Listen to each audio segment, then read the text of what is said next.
નમસ્કાર દોસ્તો, હું છું પ્રભાત અને સ્વાગત છે તમારો એક નવા વિડીયોમાં. તો આજના વિડીયોમાં તમને બાળકો માટે કેટલી બેસ્ટ યોજનાઓ ચલાવવામાં આવે છે પોસ્ટ ઓફિસમાં, આ તમામ માહિતી આપીશ. તો વિડીયો શરૂ કર્યો પહેલાં હજી સુધી ચેનલને સબસ્ક્રાઈબ નથી કરી તો મારી એક રિક્વેસ્ટ છે કે સબસ્ક્રાઈબ કરવાનું ભૂલતા નહીં અને વિડીયોને લાઇક તો અવશ્ય કરી જ લેજો. તો મિત્રો, પોસ્ટ ઓફિસમાં ઘણી બધી જ યોજનાઓ ચલાવવામાં આવે છે, જેમાં મિત્રો તમે જો તમારા બાળકો માટે, એના ભવિષ્ય માટે, દીકરા દીકરી માટે, એના ભણતર કે એના લગ્ન માટે જો રોકાણ કરવાનું વિચારતા હોય, એક માસિક બચત કરવાનું વિચારતા હોય, તો મિત્રો પોસ્ટ ઓફિસમાં ઘણી બધી યોજનાઓ ચલાવવામાં આવે છે. તમામ યોજનાઓની માહિતી હું આપીશ. તો સૌપ્રથમ જો તમે લાંબા ગાળા માટેનું વિચારતા હોય, તમારી અહીંયા દીકરો છે અને જો લોંગ ટાઈમ માટે તમારે એના માટે ઇન્વેસ્ટમેન્ટ કરવું છે, તો એના માટે પોસ્ટ ઓફિસમાં પીપીએફ એટલે કે પબ્લિક પ્રોવિડન્ટ ફંડ નામની યોજના ચલાવવામાં આવે છે. મિત્રો, આ યોજના છે 15 વર્ષ માટેની યોજના છે. આ યોજના લાંબા ગાળા માટે જો તમારે રોકાણ કરવું હોય તો મિત્રો બેસ્ટ યોજના છે. તમારું બાળક જે 15 વર્ષ પછી, દાખલા તરીકે 10મા ધોરણમાં અથવા 12મા ધોરણમાં આવે ત્યારે જો તમારે પૈસાની જરૂર હોય અને તમારે એને સારું એવું ઉચ્ચતર ભણતર આપવું હોય તો આ યોજના તમારા માટે છે. હવે યોજના છે એમાં ખાતું કોણ ખોલાવી શકે? તો માતા પિતા તેમના સગીર બાળક વતી ખાતું ખોલાવી શકે છે. રોકાણની મર્યાદા જોઈએ તો મિત્રો વાર્ષિક મિનિમમ 500 રૂપિયાથી લઈ અને 1.5 લાખ સુધી આ યોજનાના એકાઉન્ટમાં તમે જમા કરાવી શકો છો. એક જાતનું સેવિંગ એકાઉન્ટ જ છે, પણ તમને વ્યાજ આમાં સારું એવું મળે છે. તમે મિનિમમ વાર્ષિક 500 રૂપિયા, તમને મજા આવે એટલી રકમ 1.5 લાખની મર્યાદામાં આ એકાઉન્ટમાં જમા કરાવી શકો છો. મહિને મહિને જમા કરાવવાની જરૂર નથી, તમે વર્ષમાં ગમે એટલી વાર આમાં જમા કરી શકો છો, પણ 1.5 લાખથી વધવું જોઈએ નહીં.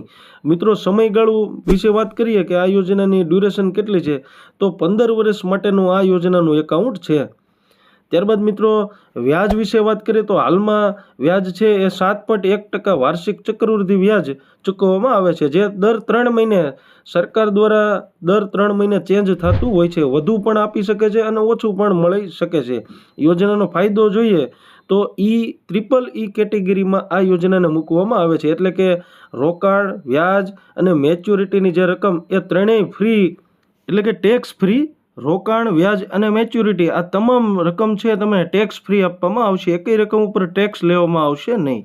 નેક્સ્ટ મિત્રો, બીજી યોજના વિશે વાત કરું તો પોસ્ટ ઓફિસમાં જે આરડી કરીને, એટલે કે રિકરિંગ ડિપોઝિટ કરીને એક યોજના ચલાવવામાં આવે છે.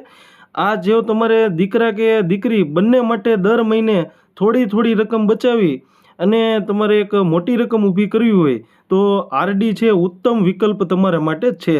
તમારે જો 10 વર્ષ કે તેથી વધુ ઉંમરના બાળક હોય અને એનું ખાતું ખોલાવવું હોય તો 10 વર્ષ કે તેથી વધુનો બાળક છે એ જાતે જ ઓપરેટ કરી શકે એવું આ એકાઉન્ટ છે.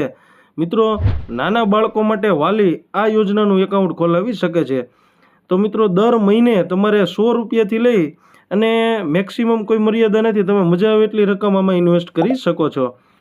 ત્યારબાદ મિત્રો 5 વર્ષનો આ યોજનાનો સમયગાળો રહેવાનો છે. જો તમારે 5 વર્ષ માટેનું રોકાણ શોધતા હોય તો તમારા માટે આ બેસ્ટ યોજના છે.